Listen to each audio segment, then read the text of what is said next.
중앙선거관리위원회가 오늘 선관위원들이 참여하는 회의를 열고 감사원의 감사 수용 여부를 논의합니다.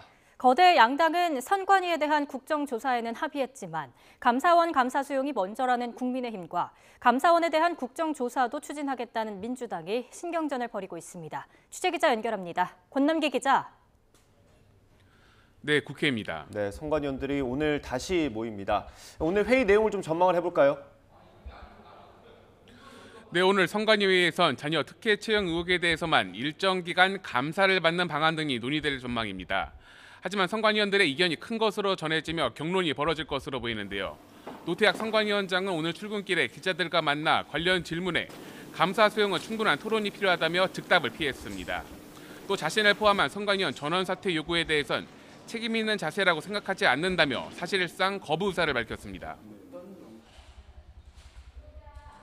다 같이 충분한 토론을 거쳐서 그렇게 이제 결론을 내려야 할 것 같습니다. 제 자신 이 자리 자체는 연연하지 않습니다. 다만 지금 당장 그만두는 것만이 능사인가?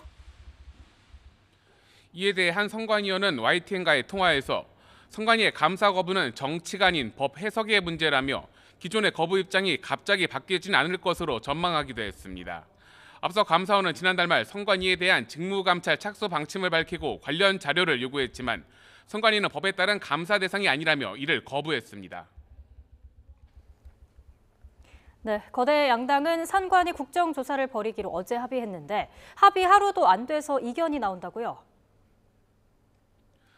네, 그렇습니다. 국민의힘은 감사원 감사가 먼저 이뤄진 뒤에야 국정조사를 진행할 수 있다는 입장입니다.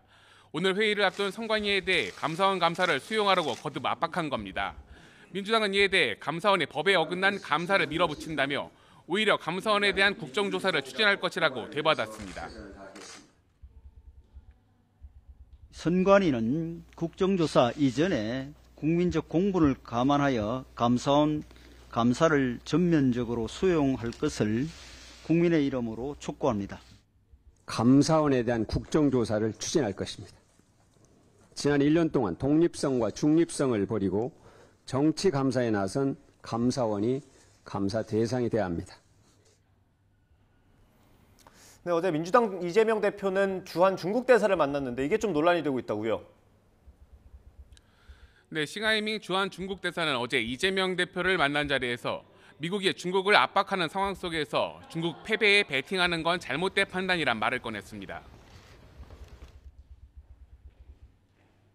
일가에서 미국이 승리할 것이고 중국이 패배할 것이라는 그런 베팅이 하고 있는 것 같습니다. 하지만 이는 분명히 잘못된 판단입니다. 그리고 역사의 흐름도 제대로 파악하지 못한 것입니다. 이를 두고 윤석열 정부의 외교 정책에 대한 불만을 직설적으로 표현한 것이란 해석이 나왔는데 국민의힘은 중국 대사를 찾아간 이재명 대표를 향해 어느 나라 정당의 대표냐고 직격했습니다. 중국에 대해 사대주의적 태도를 일관하며 대한민국의 위상과 국민 얼굴에 먹칠을 한 야당 대표를 보며 참담함을 금할 수가 없습니다. 민주당은 이에 대해 어제 회동은 한중 양국의 경색된 경제협력을 복원하기 위한 것이었다는 입장입니다. 그러면서 차기 방송통신위원장으로 거론되는 이동관 대통령실 대외협력특보의 아들 학교폭력 의혹을 거듭 부각하고 나섰습니다. 더 글로리 현실판인 학교 폭력 사태에 대한 전형적인 가해자 논리를 너무나 똑 닮았습니다. 방송통신위원장을 할 것이 아니라 지금 하고 있는 대통령 특보도 즉시 그만둬야 정상입니다. 국민의힘은 관련 논란에 대해 공식 지명 이후에 입장을 내겠다며 지명 뒤엔 청문회 등 의견 표명 기회가 있을 것이라고 설명했습니다. 지금까지 국회에서 전해드렸습니다.